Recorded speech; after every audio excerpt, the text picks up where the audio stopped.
Il est 19 h, bonsoir à vous et bienvenue. À la une de cette édition régionale, c'est la rentrée pour un demi-million d'élèves dans l'Académie de Montpellier. Et pour aller un peu plus loin, notre invité, professeur au lycée de Sète et représentant du syndicat d'enseignants SNES FSU. Bonsoir Stéphane Audebeau. Bonsoir. Ici même, à ce plateau, sur le plateau, la rectrice, mardi soir, évoquait donc une rentrée avec un professeur dans chaque classe, une rentrée sereine. Est-ce que c'est pareil pour vous ? Alors cette rentrée de 2022 est effectivement particulière pour nous, elle est à la fois positive, c'est forcément le retour avec nos élèves. C'est une rentrée sans Monsieur Blanquer et sans Covid, et ça c'est vraiment appréciable.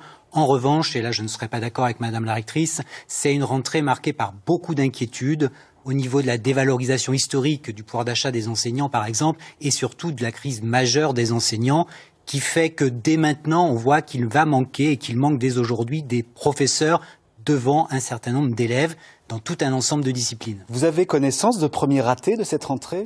Alors aujourd'hui, c'était la rentrée des élèves, donc on accueille les élèves. Les ratés dont vous parlez, ils vont avoir lieu dès lundi matin, là où effectivement les cours vont commencer. Et on a tout un ensemble d'établissements, dans le Gard notamment et dans l'Hérault, où effectivement on a des remontées comme quoi il va manquer des professeurs dans un certain nombre de disciplines, comme je pense aux mathématiques, lettres modernes, anglais.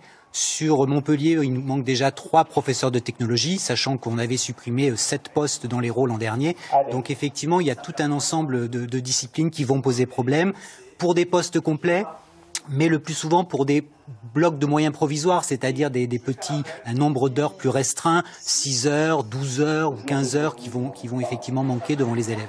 La crainte principale que vous évoquez, c'est surtout les remplacements. C'est en cours d'année des professeurs qui ne seront pas remplacés. Tout à fait, parce qu'effectivement à la rentrée, on met toujours le forcing pour effectivement faire que la rentrée soit techniquement réussie, selon l'expression consacrée, mais effectivement on va mobiliser tous les remplacements que l'on a. Or dès la semaine prochaine, dès que les semaines vont avancer, effectivement, des professeurs vont tomber malades, d'autres vont être en arrêt pour différentes raisons. Et effectivement, là, il y a une véritable crainte, puisque le vivier de remplacement sera déjà tout mobilisé. Le vivier de contractuels déjà embauchés sera également tout mobilisé, et on verra déjà apparaître, dans certains cas, des abandons ou des démissions de stagiaires. Alors, vous parlez beaucoup de crainte et d'inquiétude. Est-ce que le nouveau ministre de l'Éducation nationale, Pape Ndiaye, est-ce qu'il a tendance à vous faire craindre encore plus, ou vous rassurer un petit peu quand même? C'est un nouveau style. C'est tout à fait un nouveau style qui, effectivement, est plutôt bien apprécié, c'est plutôt une ouverture en termes de dialogue social. En revanche, pour le moment, ce ne sont que des annonces.